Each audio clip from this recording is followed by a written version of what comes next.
Andre Khatchaturian, Armenian Sports News, here with Jason Takhtadjian. We have some breaking news.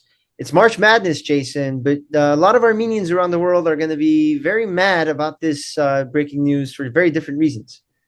I would say Armenians and even some Georgians too will probably be irritated because Thursday morning Ariel Helwani put out a tweet saying that the UFC are in talks to finalize a deal with the Republic of Azerbaijan to host a UFC event in June in the summer. And granted, we're talking about the UFC that just had, a main event to start the year with an Armenian fighting for a title. Obviously, Arman Tsarukyan pulled out. And I believe Rafael Fiziev, Azerbaijan's most popular fighter, just had a fight with Justin Only Gaethje and fighter. lost. Yeah, one, yeah, basically.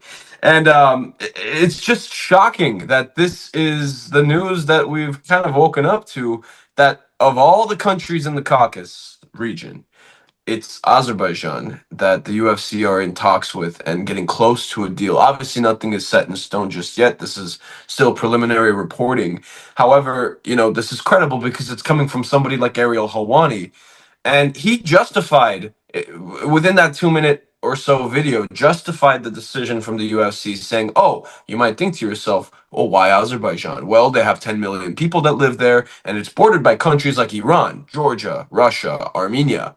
And my first thought is, well, you could scrap Armenia because I'm pretty sure none of the fighters are either going to agree to fight in Baku in Azerbaijan, or will they be allowed to. Both Vahagan and Artur Davitian, they did not compete in Baku in the FIG World Cup just a few weeks ago, and they chose not to because, again, it's been a common theme for years at this point that Armenian athletes, Armenian journalists, Armenians in general feel unsafe traveling to Azerbaijan and have had multiple encounters with law enforcement over there, and some people even being thrown into jail and being held on some sort of detention just because of some sort of suspicion of their identity. I think Okay. the most notable athlete we can think of is Henrik Mkhitaryan, who didn't play in the Europa League final in Baku in 2019. Europa League final, just as big, in my opinion, as a UFC event, I think. And, I correct me if I'm wrong, Jason. At the time, the Azerbaijani government gave Henrik Mkhitaryan safeguards that it would be safe for him to compete in that match. Am I correct? That is correct. They did come out with that notice, but at the end of the day, Mkhitaryan still made that decision for himself because he said that he just can't trust him. Right, exactly. What's Which the is what I'm trying to basis get to to. trust them on? According to the ANCA, Azerbaijan has long maintained a travel ban for not only Armenian citizens, but also ethnic Armenians from other countries. The country considers any Armenian presence in Azerbaijan a security risk and an insult to the country's honor and territorial integrity. So we look at this UFC card now in June. There's five Armenian UFC fighters on the UFC roster right now. You can basically wipe all five of them off this card, and I think that just says that's such a black spot. I think when you're hosting an event and you can't have certain athletes from your roster be competing in that same promotions event because your country considers the presence of those Armenians as a security risk and an insult to the country's honor and territorial integrity. Yeah. But let's be real, Jason. We knew this day was going to come. Azerbaijan has hosted the Europa League final. They have a lot of money, and money talks. And UFC is one of the fastest growing sports in the world. Like outside of soccer, I think it's the second most popular worldwide sport, like mixed martial arts. We knew this day would come. Am I not right? Yeah, it was a matter of, when and not if, because again, Azerbaijan has a history of greenwashing. And that's just something that we have, noticed. Again, F1 is just ever so popular in Very Baku. good So many point. people are Every year, going, yeah, every year. to Baku. And they have kind of made that sort of, imprint on sports, similar to the way that Qatar and Saudi Arabia have made their imprint on sports. They're using sports as a lever.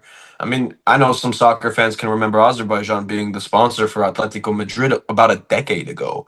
And, this is just, part of them continuously trying to grow in the world of sports by hosting these events that they truthfully don't have much to do with other than the financial monetary gain.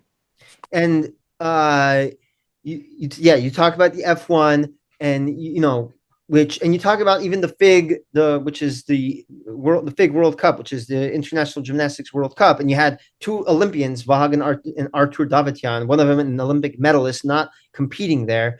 But again, that's not a worldwide popular event. Like, nobody outside of the gymnastics community is talking about the FIG World Cup. And with F1, there's no Armenian Formula One racers right now who are racing in Baku. But this, you have one of the number one lightweight contender is Armenian, and you're obviously there's a UFC event every week, and you can just put Tarukyan on a different card and call it a day, and no one's going to think twice about it, right? And Dana White and the UFC are going to make a ton of money from this, and the world's going to go on.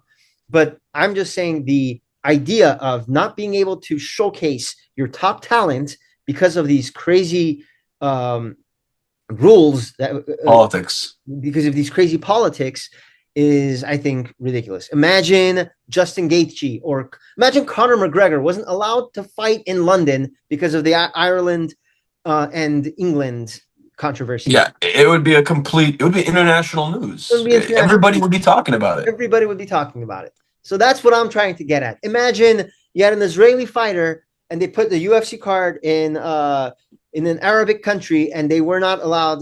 They didn't feel safe traveling there to fight. This is the same thing.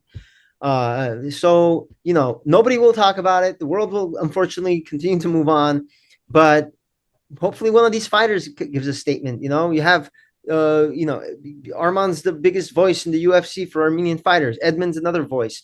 Melsik's another voice. One of these guys, maybe they can step up. I'm not telling them they should step up. Their job is to fight and not be activists in the octagon. Their job is to fight in the octagon, not be activists. But we'll see what happens and how this turns out. But I was looking at the calendar as well. You said this event's supposed to be in June.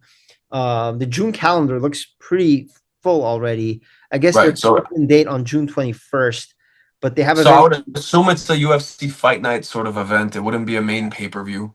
UFC 316 is in June in Newark. 317 is a few weeks later in Vegas. So I'm guessing it'll be on June 21, because June 14 is there's a card in Atlanta. So there you have it.